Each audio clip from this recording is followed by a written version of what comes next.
আসসালামু আলাইকুম everyone, welcome back to my channel cooking স্টুডিওতে জানাচ্ছি সবাইকে স্বাগতম। আজ কুকিং স্টুডিওতে আয়োজন করেছি আম দিয়ে ট্যাংরা মাছের ঝোল। চলুন ভিউয়ার্স, রেসিপিটি শুরু করা যাক। আজকের উপকরণ কি কি লাগছে এক পলক দেখে নেওয়া যাক।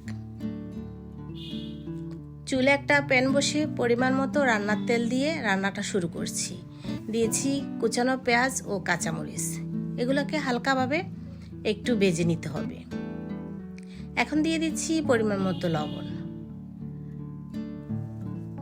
অল্প অল্প আছে খুব সুন্দর করে এটাকে কষানো হয়ে গেলে হাফ চামচ পরিমাণে দিয়ে দিচ্ছি আমি হলুদের গুঁড়ো ও 1 চামচ পরিমাণে ঝালের গুঁড়ো। টক রান্নাতে একটু ঝালটা আমি বেশিয়ে দিই। ভালোভাবে কষিয়ে নিয়েছি। এখন দিয়ে দিব এই ট্যাংরা মাছগুলো। এগুলোকে সুন্দর করে পরিষ্কার করে ধুয়ে নিয়েছি। এখন সবগুলো মাছ একে একে মশলাতে দিয়ে দিচ্ছি। দিয়ে হাতে এগুলাকে নেড়ে কষিয়ে নিয়েছি। এখন দিয়ে দিচ্ছি পরিমাণ মতো পানি। একটি বলক আসার জন্য অপেক্ষা করছি, ডেকে রান্না করে নিচ্ছি।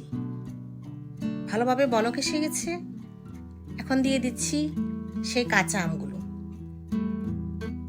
এভাবে ট্যাংরা মাছ দিয়ে আম দিয়ে রান্না করে খেয়ে দেখবেন, টেস্টটা খুব ভালো আসে। ভালোভাবে নেড়ে চেড়ে আবারও ঢেকে রান্না করে নিচ্ছি মিনিট কয়েক। দেখুন ভিউয়ার্স, রান্নাটি হয়ে গেছে। আজকের রেসিপিটি আপনাদের কেমন লেগেছে অবশ্যই আমাকে কমেন্ট বক্সে লিখে জানাবেন। যদি ঝোল খেতে পছন্দ করেন তাহলে আর একটু পানি অ্যাড করে দিবেন। রান্না করে নেবেন আরও 2 মিনিট। ফাইনালি রান্নাটা আমার হয়ে গেছে। দেখুন ভিউয়ার্স, আজকের রেসিপিটি কত সুন্দর হয়েছে। সবাই আমার চ্যানেলটি সাবস্ক্রাইব করবেন।